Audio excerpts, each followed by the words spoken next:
Four of the most formidable warriors on Earth are lying dead at the edge of a perfectly still lake, and there isn't a single mark of battle on them. These are men who could decimate entire armies, yet whatever dropped them did it instantly, without leaving a footprint or drawing a weapon. To understand how they got here, we have to look at where they are, deep in an isolated, brutal wilderness, serving out a 12-year exile. In this specific domain, massive physical strength and legendary weapons offer no defense. Might is useless here. The deadly trap was set hours earlier.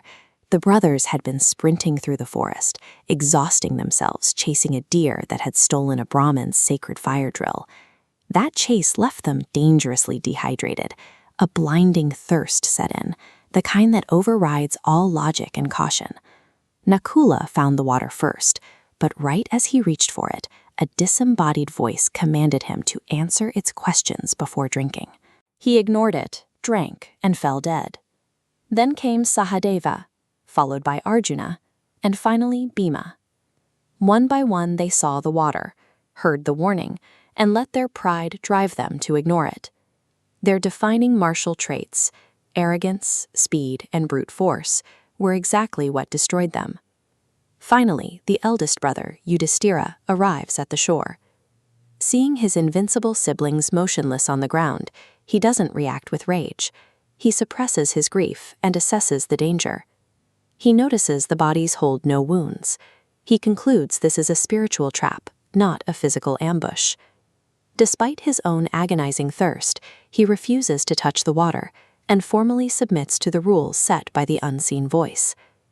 The entity behind the voice is a yaksha, a powerful, terrifying nature spirit guarding the water. Yudhishthira's humility and his willingness to engage the threat intellectually become his only defense.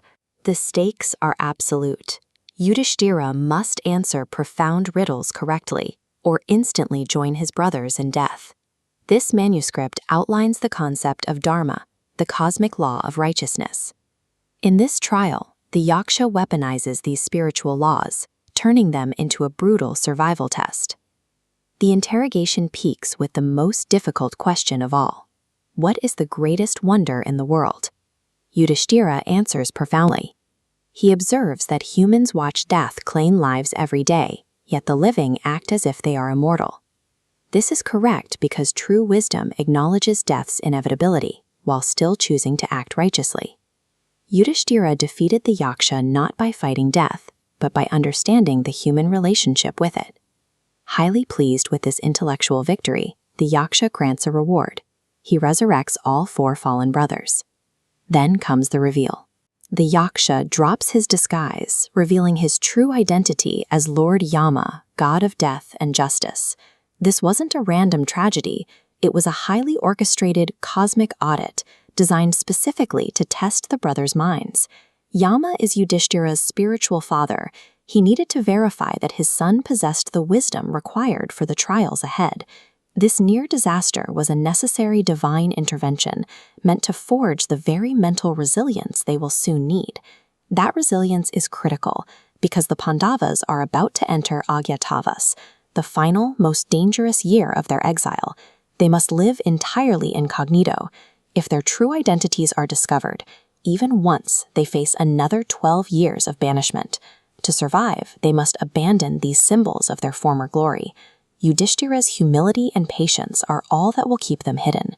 How will the most famous warriors in the world successfully erase their own existence? Follow to discover how. The Pandavas survive as nobodies in the next episode.